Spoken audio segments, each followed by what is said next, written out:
Then you might click in again on your presentation here. Otherwise, oh, right. Good point.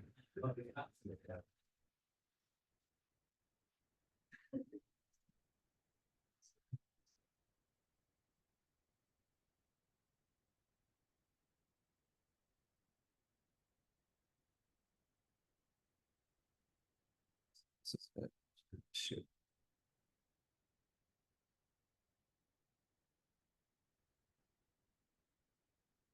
Yeah, there we go. That's better. And then we'll try this again. Perfect.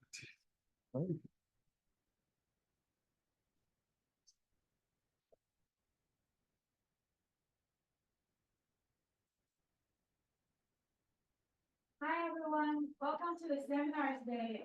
Today it's my great pleasure to introduce Dr. Sam Pimentel from UC Berkeley.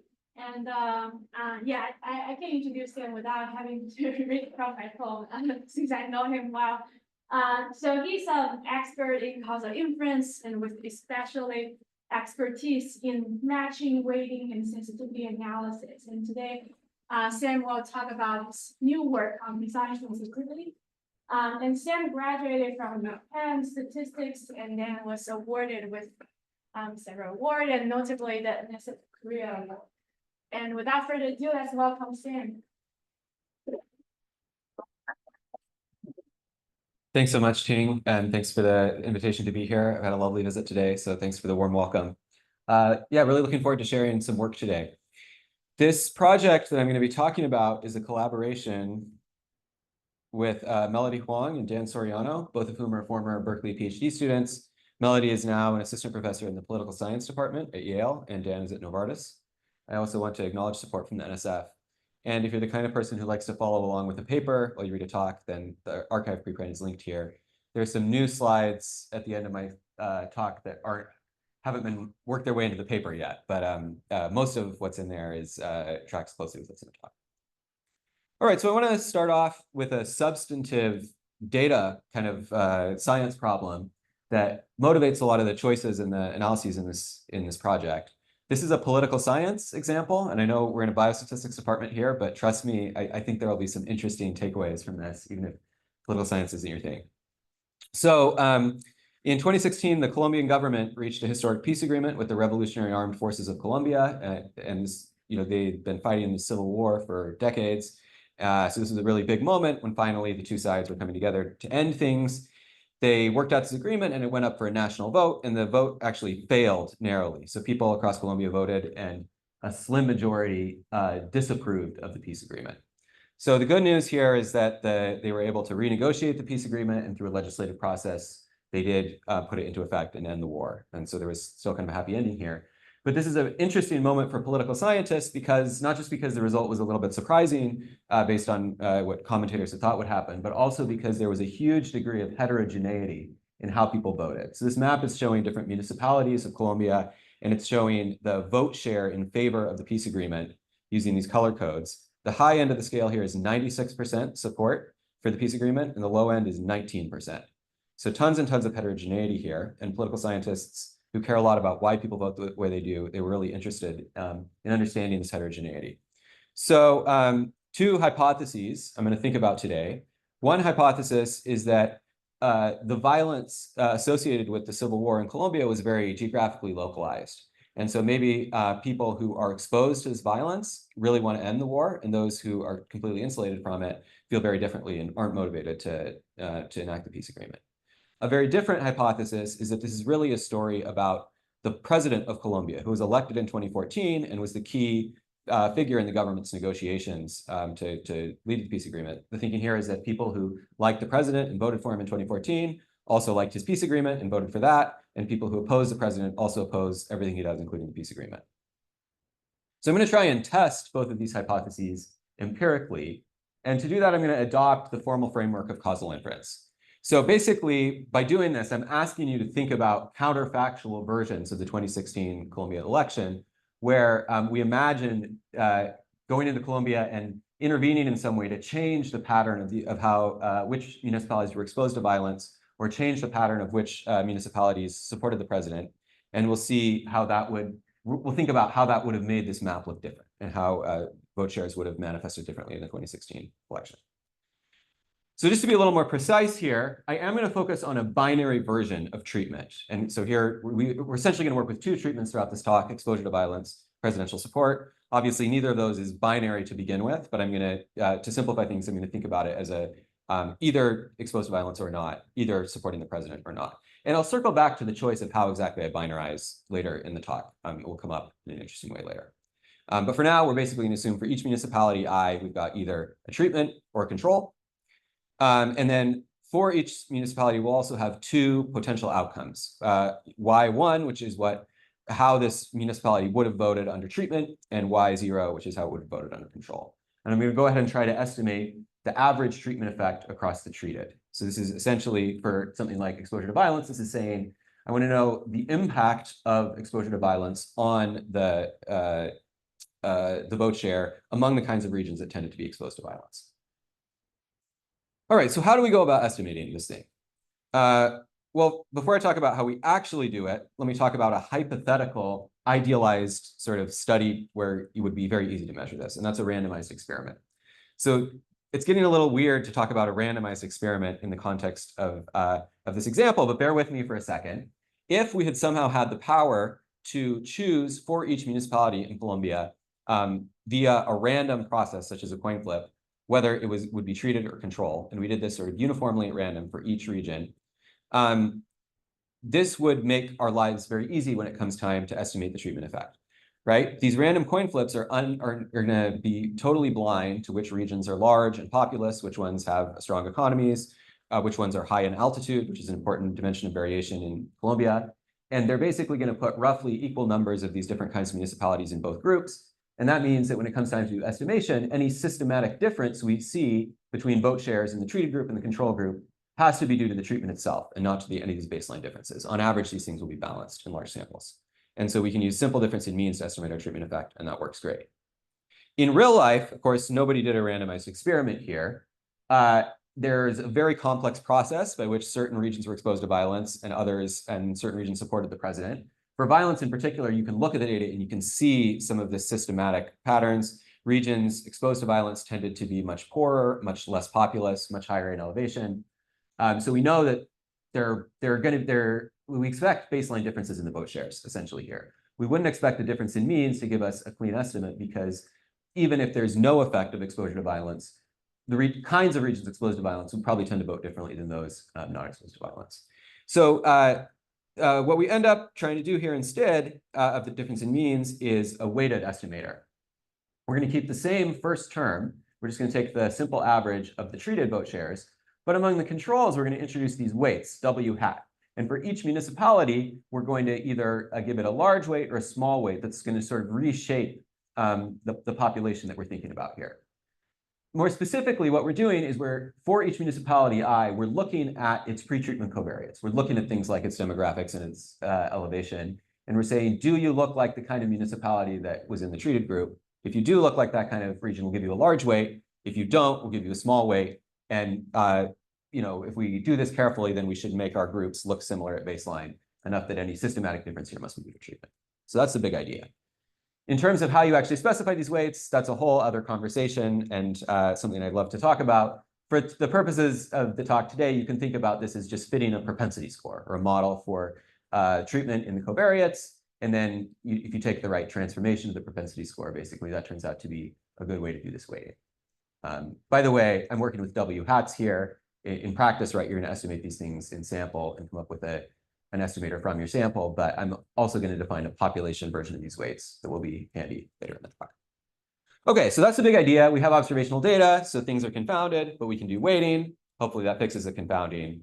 Does this actually work? Well, if certain assumptions hold, this weighting strategy will get us back to the ATT. I'm not actually going to talk about all of the assumptions, just what I think is the most important one, which is this conditional ignorability of treatment assignment assumption.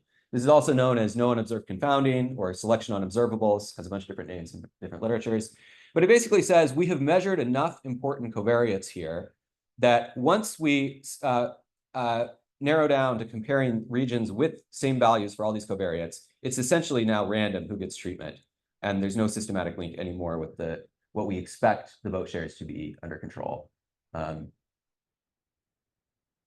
Okay, so if there are unobserved confounders, if there are unobserved variables that we didn't measure and that sort of explain association between treatment and controls, that's a problem. This assumption will be violated. While it's great to know that if this holds, we'll be consistent, it is really hard to rule out the possibility of unobserved confounding in any particular example. It's really hard to say for sure this thing holds. And so it becomes very important in practice to be able to demonstrate robustness to small violations of this assumption.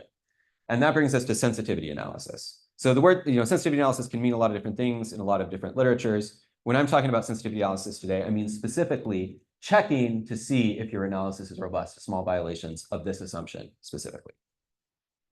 Okay, so how might we think about doing this, given that we don't actually see any unobserved variables and know whether they're present?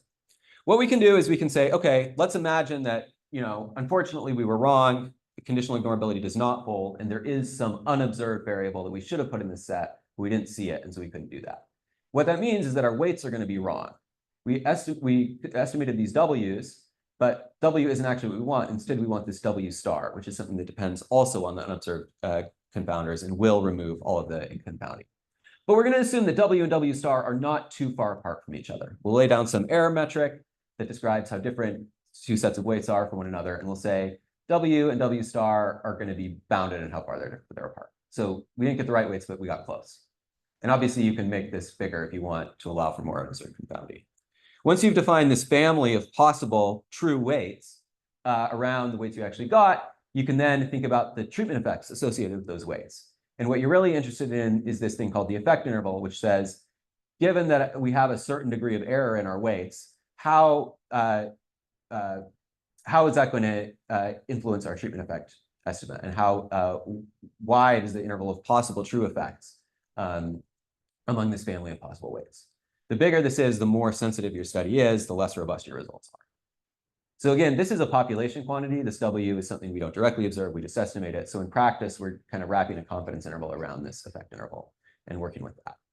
So the upshot of all this is that at the end of your study, you can end up looking at a plot like this. Here is the point estimate you got, assuming there's no unobserved confounding, and there's a little confidence interval around it, right? This looks like a nice significant result. So that's good news for your study. Now you're going to do a sensitivity analysis and say, hey, what if I was wrong? What if there's unobserved confounders? My weights aren't quite right. You're going to start to see intervals like this. And you can see that the thick line here represents the effect interval. There's now uncertainty in where my distribution is centered. We still have the sampling uncertainty as well. As you do this analysis for larger and larger values of unobserved confounding, you eventually reach a point where even if your result was significant, it's now no longer clear that you found something real. If unobserved confounding of this strength is present, it could be that you see a result like this purely due to the unobserved confounding. So what you report in practice is this, and then you can also report this threshold value, which kind of gives the amount of unobserved confounding you have to inject to complete your reverse results. So this is something people have been doing for a long time. It's not new, and I'm a big fan of empirical researchers doing this, right? I think it's really nice to be able to say something quantitative about unobserved confounding, even when you don't observe anything, and this gives you a natural way to do that. There is at least one big flaw with this workflow, though, which is typically the way people do this is they work really hard, they construct this point estimate and this interval, and then all the rest of this picture is done as a very last step. Last section of your paper, last thing you do, you'll check sensitivity and you'll throw in this plot. Often that's fine, but it becomes a big problem if when you do the sensitivity analysis, you discover, oh no, as soon as I introduce a tiny amount of unobserved confounding, my interval explodes and everything I did looks very sensitive to unmeasured confounding. Right, that's going to completely undermine your main result. No one's going to believe this if a tiny amount of unobserved confounding could explain it away. And if you do this right at the end of your study, it's too late to do much about it.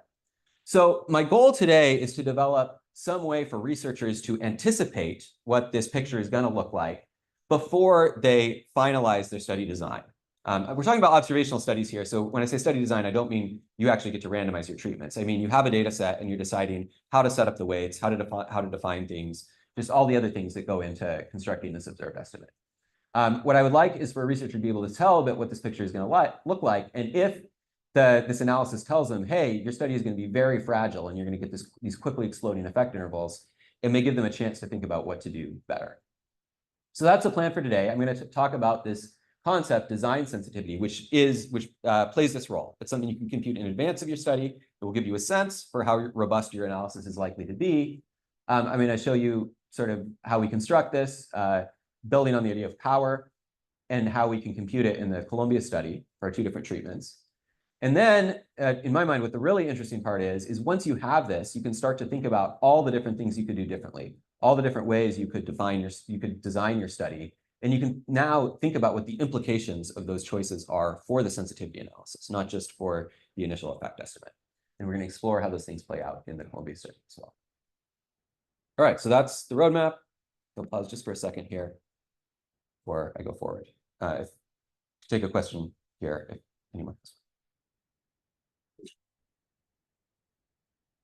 Okay, so let's talk about design sensitivity. And like I said, I'm going to start here with power.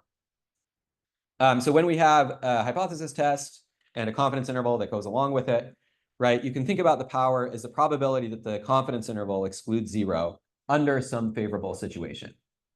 And what we typically do in power analysis, right, is we assume the alternative is true. And usually we have to assume a specific value for the effect size, right? That's going to tell us where this blue curve is centered. To get the full alternative distribution, which you need in order to calculate power, you also generally have to make some kind of modeling assumptions about the outcomes. Sometimes you can get away with just assuming a variance. Other times you need a more detailed model. Either way, once you nail down these 2 things, you get this nice alternative distribution. And you can compare that to your null distribution. And the power, right, is just the probability of the alternative that your test will reject or your interval will exclude 0. Okay, so now let me take this idea of power, which is hopefully pretty familiar to most folks, and I'm going to generalize it slightly to the power of a sensitivity analysis. Here again, we're asking basically about the probability that some interval excludes 0. But now, instead of talking about this interval, I'm asking you to think about one of these intervals, right? Now we're doing a sensitivity analysis. We're allowing for some possibility of unobserved confounding. What's the probability that this expanded interval will exclude 0? So again, we do this under a favorable situation, right? As before, we assume there's some true treatment effect. We assume we know something about the outcomes. We also, and this may seem a little weird, we're going to assume that unbeknownst to us, in the true data generating process, there is no unobserved confounding. And this may seem weird. This whole talk is about dealing with unobserved confounding. Why do we assume that it's not here? This is really just the same weirdness that we get in power analysis, right? In power analysis, we want to find an effect. We don't know if there's an effect or not. And when we do our actual test, we're not going to assume there's an effect. We're going to assume the null and try and reject it. But we also want to evaluate the operating characteristics of this procedure when there is an effect. And so this is kind of what we're doing. We're saying we're going to do a sensitivity analysis because we have to. We don't know if there's unobserved confounding. But at minimum, we'd like our this sort of procedure to be able to detect treatment effects reliably when there is an effect and there's no unobserved confounding. So that's kind of what we're doing here. In terms of the mechanics of how this works, right? Again, we're comparing a null distribution to an alternative. But the difference here compared to the earlier picture, right, is that instead of having a nice null centered right at 0, we now have this uncertainty about whether under the null we're actually going to be centered at 0 because of bias. And so we had this little effect interval, and we've got to sort of take the worst case and slide our null distribution over as close as possible to the alternative. So our power is going to be a little lower. Okay, so hopefully the general idea of power of a sensitivity analysis makes sense. Let me now show you the same kind of information in formula instead of in a picture. Oh, actually, before we do that, let's talk about some things that are going to make this power bigger or smaller. Okay, some things that influence power. One, obviously, is variance. The more variance we have, the less power we have. If we have small variance or a large sample size, right, on the other hand, that's going to shrink these distributions, make them more concentrated, we'll have high power, right? Another thing that matters is effect size. If we have a very large effect, it's easy to find it. And that, you know, in the picture, that's happening because these curves are drawing farther apart.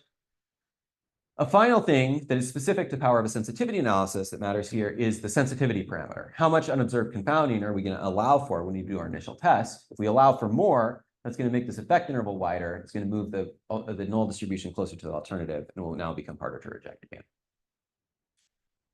Okay, so now I'm going to show you that formula I mentioned earlier. And again, the formula is just sort of being a little more quantitative and specific about these things. There's a lot of math here. I won't go through all of it. I just wanted to focus on this final kind of punchline formula. This is, again, an asymptotic approximation to power for a sensitivity analysis in a weighted study. There's several terms in here that influence how big the power is. One is a term that depends on alpha.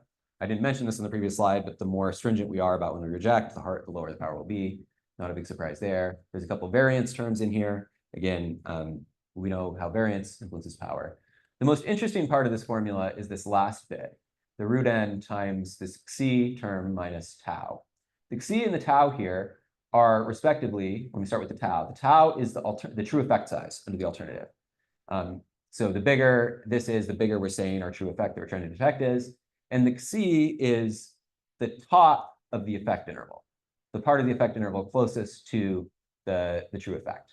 So really what the power formula is telling us is that the difference between these two quantities, the difference between the middle of the blue curve here and the top of the black bar, is kind of the key thing that's going to influence power. These two kind of things combine in that way to determine power. It gets more interesting, though, when we think about sample size, right? How root n is going to enter into this picture. None of the terms in here involve n except for this one. And so as our sample size gets bigger and bigger, this term is going to become the really important one. Everything else is going to kind of vanish. And in fact, all that's really going to matter about this term is its sign. So let's think about this. If root n is really, really big, and tau w is bigger than xi, this little difference is going to be negative. We have a negative number times something really huge, and we're putting that inside a normal CDF. This is going to be, this whole term is going to be approximately 0. It'll have very high power. If, on the other hand, xi is even slightly bigger than tau, if the effect interval sort of crosses the middle of this blue curve, now we're taking a positive number times something really huge, and we're taking 1 minus a normal CDF with something big and positive. Our power will be almost 0. So this leads to really interesting and sort of odd behavior of power analysis for sensitivity analyses. And that's kind of what I'm illustrating in this picture. These are basically power calculations using something like this formula for different values of our sensitivity parameter and different sample sizes. So if we focus on doing, say, no sensitivity analysis at all, if we set gamma equals 0, you can see we start with power that's already pretty high, but slightly less than 1. And as our sample size increases, we're going to converge to 1. So we all know that that happens. What's interesting is if you go up to gamma equals 0.25, it hurts your initial power at sample size 100, right? You have much lower power here if we allow for some unobserved confounding. But as your sample size grows, then the gap between these two things vanishes, right? You still are basically getting your power converged to 1. And for a sufficiently large sample size, it kind of doesn't matter that you're doing the sensitivity analysis. You're still going to be able to detect effects pretty well. So basically, this is a part of the regime where having extra samples allows you to sort of overcome the problems that might be entered by a small amount of unobserved confounding. But once we get here, the story changes completely, right? If we allow for unobserved confounding of where gamma is above 0.5 here, or above a little bit more than 0.5 maybe, then all of a sudden it doesn't matter how much data we have essentially no power to detect the treatment effect. And so there's a real phase transition here. Once we reach a certain level of unobserved confounding, all of a sudden our power is going to collapse. Again, the mathematical reason this happens is because of this term in the power calculation, right? As gamma gets bigger and bigger, this thing is going to remain negative until all of a sudden it doesn't, and then we're going to get this power collapse. And this number where this happens is, which we can find by solving this estimating equation for gamma, is what I'm going to call the design sensitivity, right? Okay, so hopefully the mathematical, oops, that is not what I meant to do. All right, sorry, we're going to do a speed run back through the slides. Okay, here we go. All right, so hopefully the mathematical story kind of makes sense, why we're seeing this phase transition. It again comes direct from that power formula. Let's zoom out a little bit and think about what this means for a practitioner, right? I'm running my weighted study. I'm going to do a sensitivity analysis at the end because I believe there's unobserved confounding and I'm trying to be responsible. I would really like that sensitivity analysis to be robust. I would like not to have my whole hard work undermined by a very sensitive result. If I'm working with a very large sample size, what this picture tells me is that it doesn't really matter, you know, if I run my sensitivity analysis where gamma equals 0.1 or 0.2 or 0.3, it's not really going to make a big difference in the results. I should still see roughly the same picture for any of the sample levels. What matters about my study is where this design sensitivity is, right? Because once I get to this level of gamma, then all of a sudden those intervals are going to explode a lot quicker and no longer be robust. This number is basically telling me roughly how robust do I expect my study to be in large samples. So in particular, I would like to know if this number is large or if it's small. If it's small, that's maybe a warning sign that something is off about my study. It's unlikely to give me the results I hope for.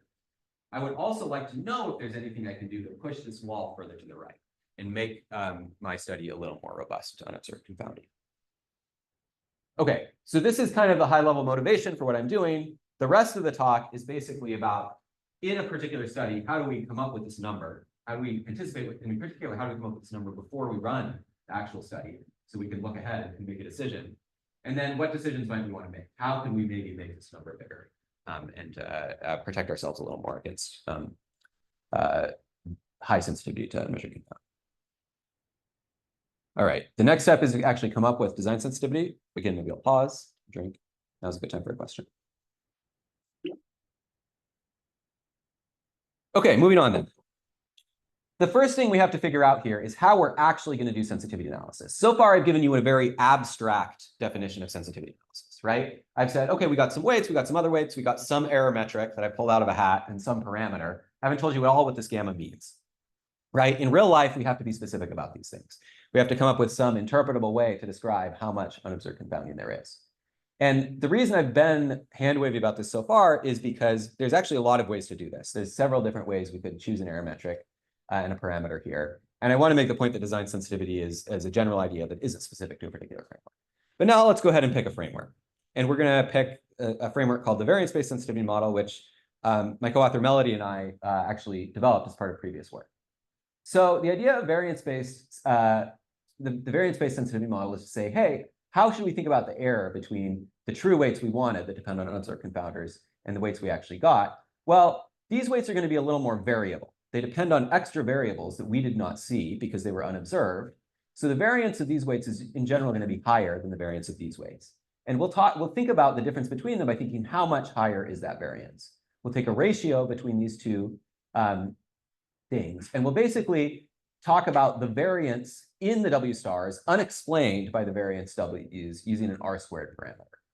If almost all of the variance in the W stars is explained by the W's, then we're going to describe that situation by an R-squared value very close to 0. We'll say there's very little left over here in the signal in W star after we take out the variance associated with W, and we have very little unobserved confounding. As we let R-squared get bigger and bigger, we're letting W star vary more in ways that aren't explained by W, and we're allowing for more confounding. So that's the big idea of this. This is, of course, an average case notion of unobserved confounding. This doesn't, so what I mean by that is it doesn't really place a lot of restrictions on how far apart any two individual weights can be. You know, some individual person in your study could have a weight that's really far off. This just constrains on average how far off are the weights from the others. And I think generally that's a feature rather than a bug. The other thing that's nice about this is having this R-squared parameter. People, you know, in places like political science and epidemiology and stuff are very used to doing regression for everything. So R-squared is a familiar sort of kind of Greek letter, or it's not even Greek letter, right? That appears to people. This is sort of a language that's easier to speak with people, and that's very important with sensitivity analysis because you have to convince people that they can interpret this number and work with it. The other thing that's nice about this particular framework for sensitivity analysis is that we can actually get a nice closed form for the effect interval by just sort of working with this representation. And that's going to be very useful for doing things like computing design sensitivity. Many other sensitivity analyses, you essentially have to in order to get to the effect interval, you're solving an optimization problem, and you may not get a nice closed form. Okay. At the end of the talk, if there's time, I'll talk a little bit about an alternative sensitivity model, a different way we could go, which is also compatible with design sensitivity. But for now, I'm going to stick to this representation, and we're going to assume we're doing sensitivity analysis in this particular way and working with R-squared values. Okay, so the plan is now to conduct this sensitivity analysis at the end of our study. Thinking now at the beginning part of our study and looking ahead to how sensitive our results are going to be, can we calculate that design sensitivity? Can we find that threshold R-squared value where all of a sudden we expect our power to collapse? Again, we can get a nice closed form for this because the sensitivity analysis itself is so tractable. The design sensitivity turns out to be a simple kind of nonlinear transformation of three basic attributes of our data generating process and our weighting scheme. So the first one is the variance of the weights themselves. That plays a role here. So does the variance of the outcomes. And finally, the last part is the correlation between the weights and the outcomes. By the way, the only reason I'm conditioning on z equals 0 here is because we're doing weighting only in the control group. Okay, so how do these things influence design sensitivity? As we have more variance in our weights and more variance in our outcomes, that will tend to make our design sensitivity worse. That will tend to make our study a little more fragile and susceptible to unmeasured bias. And that's essentially because the more heterogeneity there is, either in your weights or in your outcomes, the more opportunity there is for something, some adversarial unobserved confounder to be correlated with them and make your life hard. On the other hand, as we have more correlation between the observed weights and the outcomes, then that tends to be good for design sensitivity. Our study will become more robust as this number is higher. And that's because basically, the more of the variation in y that's already explained by variation in w, the less there is left over to be correlated with something unobserved and pathological. Okay, so we now have a formula for design sensitivity. Let's go ahead and compute design sensitivities in our Columbia example. And for the weighting problem of figuring out the effect of exposure to violence and the effect of presidential support on the vote share, we're now going to try and come up with a guess about how robust each of these analyses is going to be.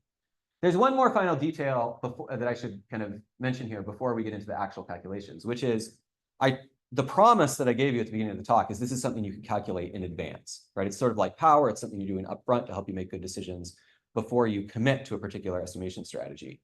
But in observational study design, this design stage we're at, and usually you're blinded to outcomes. You're not allowed to look at the outcomes until you've decided exactly what study you're going to run. Unfortunately, this design sensitivity formula I just gave you involves outcomes, right? And so it's a little bit unclear how you're supposed to calculate things like variance of y and correlation of weights in y when you haven't actually looked at your y's yet. So first of all, let me point out the same problem happens in power analysis, right? We typically need to know an outcome variance or something similar to run a power analysis. And again, we're in this setting where we haven't collected outcomes yet or haven't looked at them yet. And so you basically use the same ideas here. You would look at historical data. Maybe if you have a really strong substantive understanding of the outcome distribution, you could just know what this variance would be, or you would know what this correlation might be.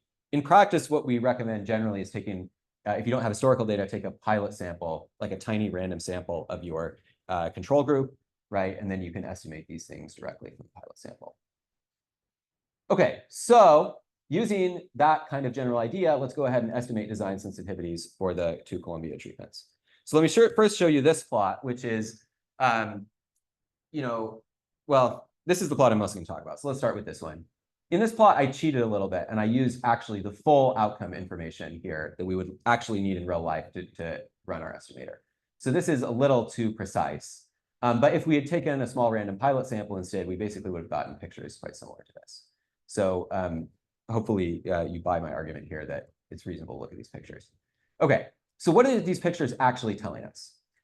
Each one is a plot of design sensitivity against effect size, right? So we're looking here at different possible true effects of presidential support on 2016 vote share. And I'm showing how, given sort of the features of the y distribution, the weights that we've estimated, how we expect that to relate to the robustness of our analysis if this effect is truly present. And we're doing this separately for the weighting problem to estimate the effect of presidential support and the weighting problem to estimate exposure to violence. So these are two very different pictures telling us two different things about our possible studies. For presidential support, we're seeing generally good news, right? If we see a pretty large effect of presidential support, if in general, municipalities that liked the president in 2014 vote at 20 points higher for the referendum, then we would expect to be able to detect such an effect with a pretty high degree of robustness to unmeasured confounding. The design sensitivity here is above 0.5. That means, generally speaking, we'd expect to be this result to be robust to unobserved confounding until we get to a confounder where most of the variation in the true weights is unexplained by the observed weights. So that means we need kind of a lot of really powerful unobserved confounders to explain away even more variation than what we're seeing explained by the observed confounders. So that's generally good news. We probably feel good about running this study if we think an effect this large might be plausible, because it's likely to be pretty robust. We're seeing exactly the opposite story with exposure to violence. Even if there's a really massive treatment effect associated with exposure to violence, if regions exposed to violence vote at 30 points higher for the referendum, this analysis is saying we're unlikely to actually to be able to be very confident about that this result is truly there and not just an effect of unobserved confounding. For some reason that's not clear from looking at these plots alone, the design sensitivity is going to be very low. Even a mild confounder could explain a very large treatment effect here. Okay, so this is kind of a red flag. This is a warning that, hey, something is wrong in this study. We should probably not run it if we care about having results robust to unobserved confounding. So already I think this is a useful takeaway from design sensitivity, right? It's warning us about that one of our studies is not going to be very robust, telling us the other one is. Of course, the question now is, what do we do with this study to make it better? Why is this happening? Why is it so fragile with respect to unobserved confounding and how we improve that? Fortunately, design sensitivity lets us answer those questions too. And that's basically the next section of the talk. Now we're going to go back and we're going to sort of take a magnifying glass and think about all the decisions we made that led to the particular setup we're evaluating here, which again is just taking our exposure to violence and using a simple inverse propensity score weighting in the control group. So let's go back and think through everything that led to that particular setup and see if there's something we can do differently that might help with design sensitivity. And we can calculate new design sensitivities for alternate study designs to explore what would happen there. Okay, so let's think about what decisions we made to get to that initial study design. One thing we did is we defined treatment itself. And here I'm going back to this idea of binarization, right? So specifically exposure to violence, I have coded it as an indicator for any violent incidents associated with the civil conflict in Colombia during 2011 to 2015. These are the 4 years before the vote. So if you had 1 violent incident in this period, you were treated. If you had 7 violent incidents, you were treated. If you had 23 violent incidents, you were treated. And only the people who got 0 were controls. Presidential support is a similar kind of crude binarization of a more complex variable, right? I just checked and I looked if your municipality had more than 50% of the vote share in favor of the president in 2014. If so, you got a 1. If not, you got a 0. It's reasonable. I think these aren't crazy kind of default choices. I think political scientists would generally look at this and be like, oh, okay, fair enough. But I don't think it is a little hard to argue that municipalities with a 49% vote share for the president in 2014 are really that different from those with the 51% vote share. And you can imagine maybe drawing some of these lines in different places. Maybe we draw that maybe 1 violent incident is enough. Maybe you really have to have at least 2 in this period before you count as being exposed to violence. Maybe we should kick this cutoff up to 55%. There would be a case maybe for comparing regions that strongly support the president to those with mild to opposition to like lukewarm support. That's one thing we could think about doing differently in the study. And right now, we're just sort of collecting a bunch of ideas about what could we have done differently. So this is one thing. Another thing we could do, sort of building on this idea of these 2 municipalities aren't that different, is we could actually go in and we could kick out all of the municipalities that voted too close to 50%, right? If we're concerned about these, establishing some kind of putative difference between these municipalities when really they're basically the same, we could just carve out the middle and focus on regions with very high support for the president and very low support. Clearly, these 2 are going to be different from each other. Maybe that gives us a more meaningful definition of treatment. On the other hand, if you think about this framework of causal inference I introduced at the beginning, this framework kind of requires us to think about people switching between treatment and control. We have to at least have in mind some kind of hypothetical intervention that would change this unit from being a treatment unit to a control in order for the whole idea of the effect to make sense. Maybe it's a little hard to think of an intervention that would shift a municipality's opinion by this huge 10% swing. And so if you think from this alternate perspective, you could also make an argument that what we really should be doing is not getting rid of the middle, but getting rid of the edges. Maybe what we really want to focus on is just municipalities with vote shares near 50%. Again, 2 very different substantive sort of arguments for why you want to do these things. I think they're both reasonable. Again, different choices we could have made here, and similar considerations apply to exposure to violence. A final thing that comes up often in weighting studies is the question of whether to trim weights. So these 2 decisions are things you make kind of upfront before you compute any weights. But sometimes after you compute the weights, you see that some of the weights are very, very large. And this happens anytime you're doing a propensity score and which is a probability estimate, right? And dividing by it, right? You can end up with a really big number. Generally, extreme weights are bad because they lead to very high variance. And so people have advocated for taking anyone who has too extreme a weight and kicking them out of the study entirely. So usually when you kick people out of your study after having laid down what your estimate is and things like that, then it's a little bit problematic. It essentially changes what you're estimating. Now, instead of estimating the ATT, we're estimating the ATT for people who don't have too extreme weights. right? And that's a little bit of a hard population maybe to sell to your clinical collaborator, your political scientist friend. But the argument for doing this, kind of laid out nicely in this paper, is that if this estimate isn't too different from your ATT, maybe you're accepting a tiny bit of bias in order for a big increase in variance. And this is all sort of a story about a bias variance trade-off. Again, this is a choice people sometimes make. Sometimes they opt not to do this. For this choice, as well as the previous two, what I'm interested in is, could any of these things, if we made them, any of these calls, if we made them differently, improve our robustness to unmeasured confounding? Right? What we really care about is that sensitivity analysis. Right now, there's kind of a big gap in the literature, which is we know how to do sensitivity analysis, but we don't really know in detail what things affect it. All of these choices that people make about study design that they've thought about carefully in terms of how it affects that initial confidence interval under unconfoundedness, we don't really know what happens when we also throw unobserved confounding into the mix. We don't know how that's going to influence the sensitivity analysis. But design sensitivity lets us answer those questions. And so that's one of the reasons I think it's a very cool thing. So, but here's one thing we could try and do with design sensitivity. We could calculate design sensitivities for studies with and without trimming. We could calculate for studies with, smaller and larger study populations. And we could try and, from the formula we got for design sensitivity, derive general rules about will trimming help make our study more robust or not. And we do have a theorem of that form in our paper. Here it is. I don't find this theorem very satisfying. And the reason is because there's not really an obvious answer here about, in general, will trimming help, or in general, will trimming hurt? What we got is this sort of complicated condition under which trimming will help. But it depends on all of these things that are a little hard to just reason about in your head. How big is the variance direction in the weights going to be? Maybe you have a good sense for that because you're sort of directly trimming the weights. A little harder to think about how that's going to influence the variance change in your Y. And I have very little intuition about, in general, how trimming is going to change the relationship between the weights and the Ys. That seems very data dependent. So this, as a general rule, this is true. It doesn't seem especially useful. I think what's a lot more useful to do is actually compute the specific design sensitivities in your study. Right? In your study, you estimated these weights. Maybe you took a pilot sample. You know something about the Ys. You can actually come up with numbers in this sort of design stage pilot analysis for all these things. You can plug it in and you can see if this inequality holds.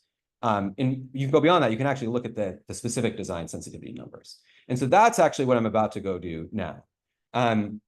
Here, again, are our two treatments. Here are a bunch of different study choices we could have made in our analysis of each of these treatments. We could have trimmed the 10% biggest weights. We could have trimmed the 20% biggest weights. We could have used a threshold for higher numbers of exposure to violence before we define you as a treated unit. Or we could have defined different cutoffs for the presidential vote share. We could have used various different kinds of inclusion criteria, maybe ruling out regions that had just had extremely high degrees levels of violence, or that had either extreme or very marginal support or opposition to the president. And the great thing is, because this is all the design stage, we haven't committed ourselves, we can try all of this stuff before we actually look at our outcomes. We can see what looks most robust, and we can now make a decision in full context that we think will maximize our robustness to unmeasured confounding. So here is the result of all of these design sensitivity calculations. We're now getting the same design sensitivity against effect curves for all of our different hypothetical study designs. So there's tons of information here. Let me first pull out what I think is the most interesting and important takeaway, which is if we look at exposure to violence, which is the top row here, the thick blue curve here is what we saw initially. And this was kind of a bad news, right? It suggested our study was going to be very sensitive to unmeasured confounding. If you look at all of the curves in this top row, you see a couple of cases where that curve jumped up a lot, and where now it looks like a study we might actually want to run that would be fairly robust to unmeasured confounding. It turns out that the maybe two or three study designs that correspond to this sort of more positive outlook are the choice where we trim some extreme weights. Basically, as soon as you start trimming even a few extreme weights, this line bumps up. The other possibility is that we change our inclusion criteria to rule out regions that had very high degrees of exposure to violence. So I think this is more than like 5 incidents in the previous 4 years. It's not super obvious just from looking at this picture why these two things should help so much, but I did a little more digging in the data. And what I discovered is that essentially this exposure to violence treatment, if we do the vanilla study with the inverse propensity weights, it has some extreme weights. In particular, there's a municipality in Colombia which had no violence from 2011 to 2015, which makes it a control. but it had very high degrees of violence in the years 2010 and before. So that's very unusual. Usually, if you had violence in 2011 and 2015, you also had violence before. If you didn't have much violence 2011 to 2015, there was very low levels of violence before. And so, but this municipality has kind of a special structure. And because of that, the weighting algorithm says, hey, you're a very useful control. You look a lot like the treated people prior to 2010, but you're actually a control. And so we're going to give you a massive weight. So it makes sense why the algorithm would do that. Essentially, what the design sensitivity is telling us is, hey, this extreme weight individual is very bad for our robustness to unmeasured confounding. If you have an extreme weight, at least in this case, floating around in your study, that's going to make your study much more sensitive to unobserved bias. And so it's a good idea either to trim out that weight entirely or to change your treatment group enough by trimming out the really high violence treatment regions so that this special control is no longer so salient and it can get a lower weight because now we're able to rely on other controls more to develop similarity to the treatment group. So again, we could have used existing methods to detect that there is an extreme weight in the study, and we could have chosen on an entirely different basis to exclude it, maybe on the basis of it's going to contribute a lot of variance. Design sensitivity, though, is telling us specifically that this is going to be very helpful for robustness to unmeasured confounding. And that's something we didn't know before we could run these types of calculations. Okay, one more comment I'll make about these plots is for presidential support, right? Already the study was looking pretty good. We didn't, maybe we in real life, we would have just run this study instead of doing all these design sensitivity calculations. But we do see some cases where maybe we could make things even better. So in particular, it looks like if we, in this last case, if we change our inclusion criteria, and what seems to help the most is if we eliminate the really extreme municipalities that either really, really liked the president in 2014 or really, really hated the president in 2014. Our design sensitivity calculations say if you get rid of those folks, then we should get even more robustness to unmeasured confounding. So that might be a good idea. I am a little hesitant about how exactly that will change our study, though, because one thing that this plot sort of obscures, here we're sort of holding effect size fixed, and we're thinking about how things will change if we also change the inclusion criteria. But my guess is if we throw away all the regions that really hated the president and all the regions that really loved the president, the effect size for this treatment will probably go down as well. If we're just focusing on sort of marginal municipalities that felt kind of on the fence about the president, then maybe whether or not they were actually over 50% for the president will be less useful as a prediction of their 2016 vote share, and that effect may be smaller. So really, we might be talking about moving from this part of the curve over to like this part of the orange curve. The big picture is that I don't think you want to look at these plots in isolation and use them myopically to choose a study design. For any of these choices, there are other implications, right? It's a totally different study population. If we move to this orange line, maybe that changes the effect. Maybe it also changes how much political scientists care. But I do think that these kinds of plots are one useful thing that you should be taking into account when you make these calls, at least if you care about that sensitivity analysis, which I think you should. Okay, so let's see, how are we doing on time? This would be a reasonable place to end. Let me just kind of make one more point, though. I told you that everything we've been doing here is in context of the variance-based sensitivity model using these R-squared values, right? If you don't like that sensitivity model, or if you want to be sort of more consistent with the broader literature on weighting, you might want to use a different sensitivity model. You want to do sensitivity analysis a different way. Actually, the leading method for sensitivity analysis is this thing called the marginal sensitivity model. So the marginal sensitivity model looks at the general problem of defining errors between weights. And instead of saying, OK, let's think about how variable these are overall and how variable those overall and comparing them, it says, let's look at individual weights W and W star. So this is me. I'm a particular municipality in Colombia. I have a certain weight that we got from my observed covariates. How different is my specific weight with unobserved covariates? And the marginal sensitivity model says, let's say those two things can't be more different than by a certain factor for any one person. So this is a different notion of similarity. It's much more defined at an individual level. In some ways, I think that makes it easier to explain. There's various pros and cons about why you would want to represent error in weights this way as opposed to the way we do it in the variance-based model. This is, again, a little more widely used. It's a little more similar to sensitivity analysis methods in matching. The variance-based model is more similar to methods for regression, including this really nice method by Carlos Sinelli over in the stat department here. Obviously, I'm not a totally disinterested party here because I was a co-author on the paper proposing variance-based sensitivity analysis, but my hot take about why you might prefer variance-based model is that if you have unobserved confounders that take on rare large values, then the max deviation between any two weights may actually be very large. Maybe this model doesn't work super well, and you prefer some kind of bound on the aggregate. The broad point with design sensitivity, though, is that you can use either of these models. The math is a little uglier for the marginal sensitivity model. Here's the characterization of design sensitivity for that model. Instead of a nice closed form, you have an ugly looking estimating equation that involves the joint CDF of the weights and the control outcomes. So this is kind of a gnarlier problem to work with. But numerically, you can do this. It works fine in practice. And in particular, as long as you take this a little pilot sample of your Ys, we haven't found much problem with doing this estimation in practice. What that means is that we could, if we started with our Columbia study and we said, okay, I'm going to do marginal sensitivity analysis instead of variance-based analysis, we could work through this whole entire design sensitivity framework for the marginal model instead. And we would get plots, again, that are a story about effect size and how that's going to change our design sensitivity. You'll notice that the numbers here are completely different scale. That's because the marginal sensitivity model is parameterizing error in the degree of unobserved confounding very differently. What's weirder and perhaps a little unsettling, especially if you're a practitioner, is that we're getting different answers here about what helps design sensitivity than in the previous one. You remember in the variance-based model, trimming a little bit was hugely beneficial. Here, trimming actually makes your study a little bit worse. So this seems really bizarre. Like based on this somewhat arbitrary choice about what sensitivity analysis you use, you're going to get a completely different answer about whether it's a good idea to trim or not. I think from a purely mathematical perspective, this isn't a surprise though, right? If you parameterize unobserved confounding in two completely different ways, it makes sense that you might end up with different recommendations about what would make this procedure more or less robust.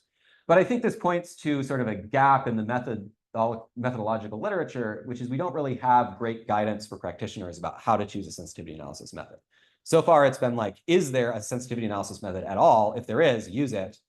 So far, we haven't had this problem of choosing between methods, but I think this is a new problem that's arising and one that we need to engage with a little bit and help out the practitioners, maybe. All right, let me just wrap up here. The big picture here is if you're, we're doing weighted estimation and observational studies. We would like to be able to anticipate how robust this procedure is going to be under a sensitivity analysis. Design sensitivity gives you a reasonable way to do that. And because it's something you can calculate for a variety of study designs a priori, you can also use it to contrast different study designs and start to learn about what things help make your study more or less robust. Lots of future directions for this, right? I did 2 sensitivity models here. If you bring me a 3rd sensitivity model, then there's probably a paper about how to do design sensitivity for that model. A slightly more interesting question to me is what other design choices could we do here? We talked about defining treatment, defining your study population, trimming. More broadly, I'm super interested in the question of the choice of estimate, right? I stuck with the ATT mostly here, but you could think about the trimming and the definition of treatment things as basically different ways of tweaking the estimate. If we tweak the estimate in more dramatic ways, if we say throw out the ATT entirely and measure a quantile effect, will that tend to make our study more or less robust? You can estimate quantile effects by weighting 2. Also, for this study, we had continuous things that we binarized. What if we just stuck with representing them as continuous treatments, and we estimated a very different kind of estimate that's appropriate for continuous treatments? Again, a lot of the details would change here, but I think it's an interesting high-level question to ask. In general, are those continuous weighting approaches more or less robust in a setting like this? I'm also super interested in connecting everything I did here to regression. Obviously, way more people do regression than do weighting. Unobserved confounding doesn't go away because you're doing regression instead of weighting. You still need to do a sensitivity analysis. I think it would still be great if we could help people make those sensitivity analyses perform well. That's also something I would like to do. I'll stop there. Thanks very much.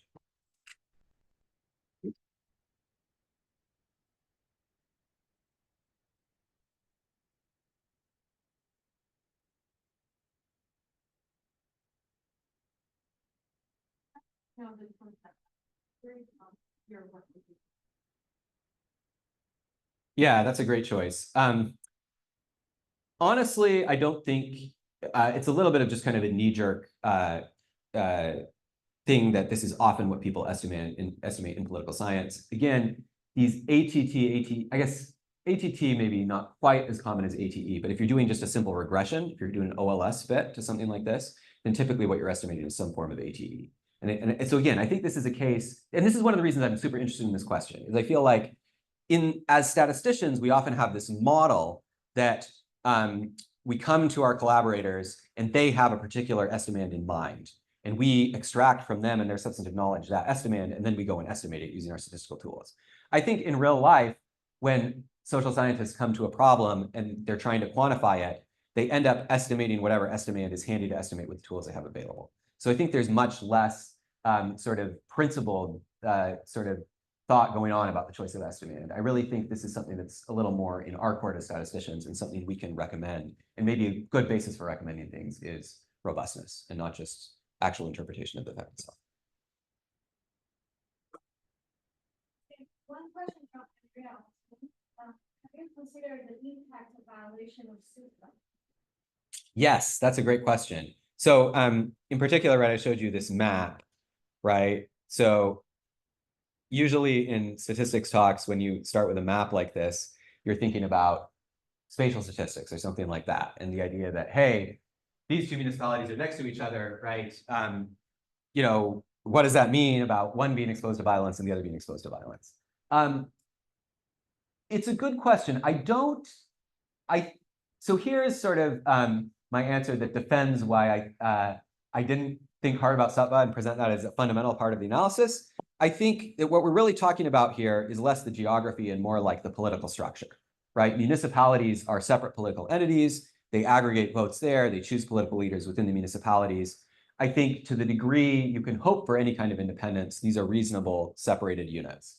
You know, it wouldn't make sense for a candidate from one municipality to be trying to get votes in another municipality because nobody there can vote for them, right?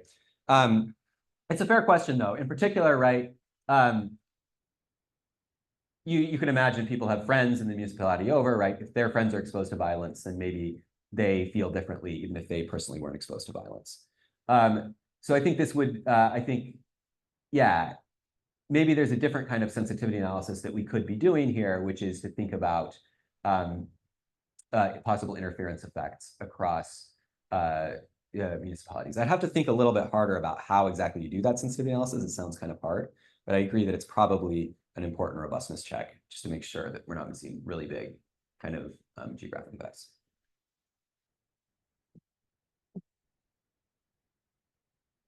I also have a question. So, like, for example, in marginal sensitivity model or Rosenbaum sensitivity model, basically they are the extreme cases, and so you can apply this to either superpopulation or finite or the minimization cases. But this variance space is only superpopulation.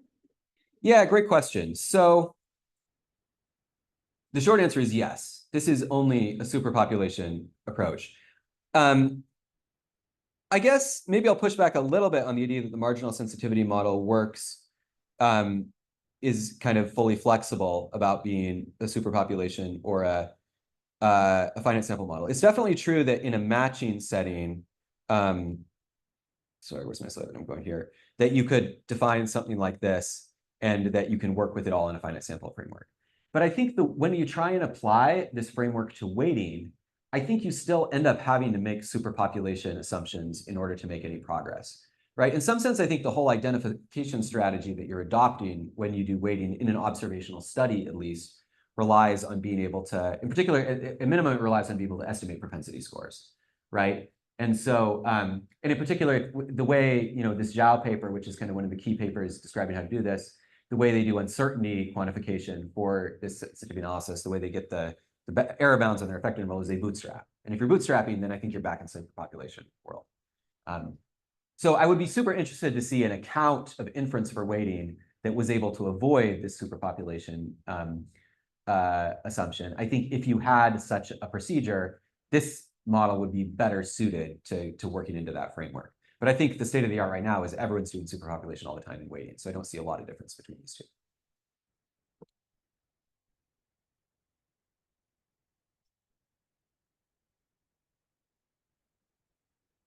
Great question. Yeah, so I mentioned how you have to maybe take a pilot sample of the Ys to do that. The great thing about observational study design is that as long as you blind yourself to the Ys, you basically have freedom to look at the covariates and the treatment. And so in fact, we don't actually have to estimate that. You can actually go ahead and fit the actual weights and compute their actual variance and plug that in. it's still an estimate, I guess, in the sense that this is, as Ting just brought up, is a superpopulation framework. And so really design sensitivity is a function of the population variance. But you can actually use the full estimated set of weights and you can plug those in and get, I think, a pretty good estimate there.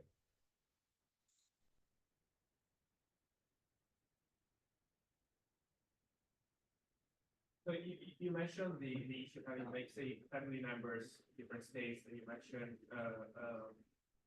you sensitivity analysis for that. What about modeling? Is there anything you can do modeling wise where you can beat to that? For that? Yeah, let's think about that. I mean, at a basic level, right, you could, I mean, the simplest possible model you could try for something like that. Well, I think the short answer is it would be sort of hard. I'd have a hard time setting up that model without longitudinal data, right? Because basically what you're saying is the outcome in municipality A should affect the outcome in municipality B because people have family members next door or something, right? Or at least those in like very close by. So I guess you could try and set up some kind of model where you're putting outcomes from the neighboring municipalities as predictors of your other, but that sounds like something that's probably going to be impossible to fit in cross-sectional data. I don't know, maybe you could fit it, but I have concerns about that strategy if you don't have repeated measures. Maybe if you had repeated measures, you could do something like that, and that would be maybe a good starting point for the strategy.